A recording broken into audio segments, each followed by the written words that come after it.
다음 달 우리나라도 예외 없이 미국의 상호 관세 리스트에 포함될 것으로 확실시되는 가운데 민감 국가 목록에도 오른 것으로 드러나 논란이 뜨겁습니다. 안덕근 산업부 장관이 조만간 또다시 방미길에 오를 예정인데 산 넘어 산격인 미국의 통상 압박을 버텨낼 수 있을지 우려가 커지고 있습니다. 황혜경 기자가 보도합니다. 미국이 우리나라를 민감 국가로 지정한다고 해서 당장 우리 산업이 큰 영향을 받는 건 아닙니다. 다만 핵이나 원자력, 인공지능과 같은 첨단 기술 산업 분야에서 미국 측 기관이나 연구소와의 정보 공유나 인적 교류에 제한이 생길 전망입니다.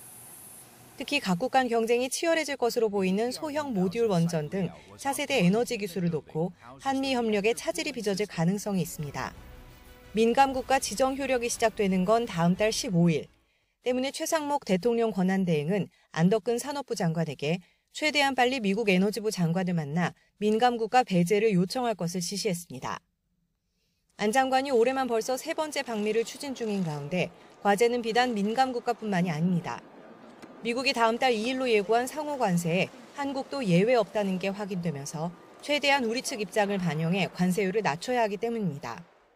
특히 미국이 상호 관세를 기준점 삼아 나라별로 새로운 양자 협정에 나설 태세라 안 장관의 어깨를 더욱 무겁게 하고 있습니다. 트럼프 1기 행정부 때도 트럼프 대통령의 요구로 한미 FTA가 크게 개정된 적이 있는 만큼 정부 안팎에서는 미국이 FTA 전면 개정이나 대체 협정을 요구할 가능성도 염두에 둬야 한다는 목소리가 나오고 있습니다.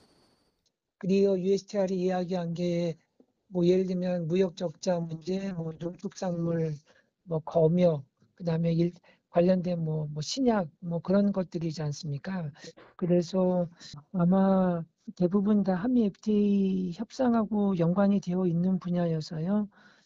트럼프 신행정부가 출범한 지 2달이 훌쩍 지났지만 우리나라는 계엄과 탄핵 블랙홀에 빠져 정상외교는 물론 고위급 채널 가동도 순탄치 않은 상황. 민감 국가로 지정된 것도 새까맣게 모를 정도로 한국 패싱이 심각하다는 지적 속에 자칫하다가는 미국의 통상 압박에 그대로 무릎 꿇는 것 아니냐는 우려가 커지고 있습니다. YTN 황혜경입니다.